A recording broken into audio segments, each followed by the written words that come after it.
Gather round, tarnished, and listen well.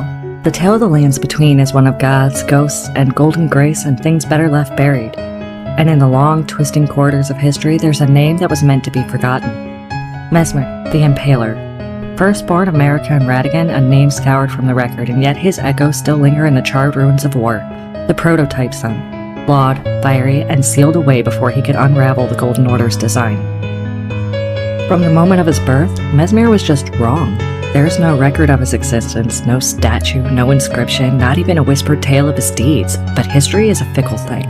It doesn't erase everything. If one looks carefully, the remnants remained, a trail of ash leading back to the fire that was meant to be smothered. Mikola found it.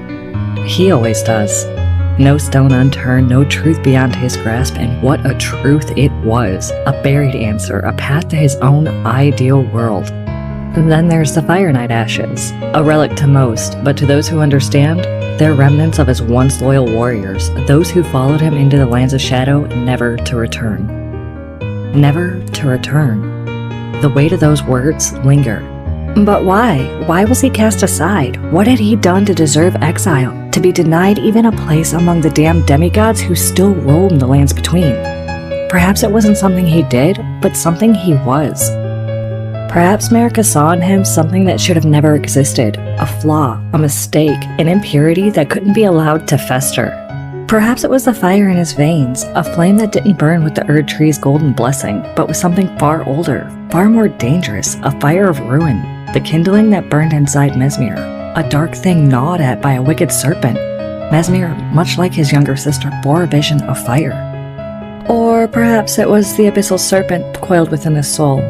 The malevolent snake writhed inside him, the thing that shouldn't have been. Perhaps it was the winged serpents that he kept, creatures that had no place in the Golden Order yet followed him as if they had known him since the dawn of time. They were there when the base serpent was sealed behind his eye. They were there through his eternity of suffering.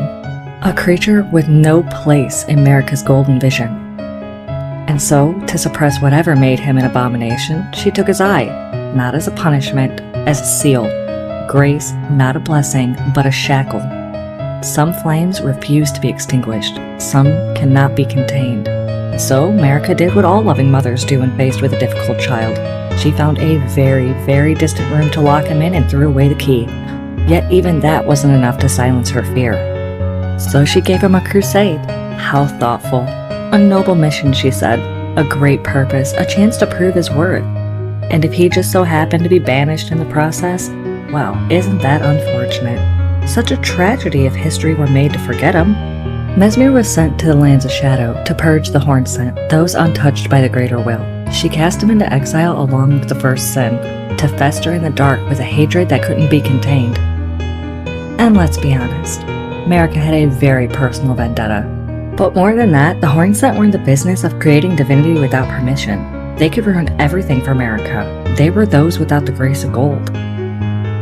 And so purge he did, not with righteousness, not with mercy, but with fire. His spear struck into them like a brand into soft flesh. His flames roared, turning bodies into charred offerings beneath the storm-dark sky. On his mother's wishes, Messmer became a symbol of fear, a living, breathing act of divine wrath. He was the villain she needed him to be. He didn't kill, he cleansed. He didn't slaughter, he purged. Now, before you get all high and mighty about it, let's set a few things straight. Yes, he was cursed by flames that made him an enemy from the very start, and yeah, he had a rather nasty habit of turning entire populations into smoldering pyres, and yes, the abyssal serpent slithering in his soul did tend to make him a bit murdery. He also had the winged serpents that helped hold the abyssal serpent at bay. Oh, okay, let's just be honest, Messmer had a lot going on. A lot. But that's not really our concern, is it? We'll leave the judging to the gods, the scholars, and the particularly self-righteous tarnished who think themselves above a little divine arson. Thanks for hanging out for part 1, but the lore's far from over. So grab a snack and take a break, because the lore isn't finished whispering just yet. But till next time, we hope your week's great.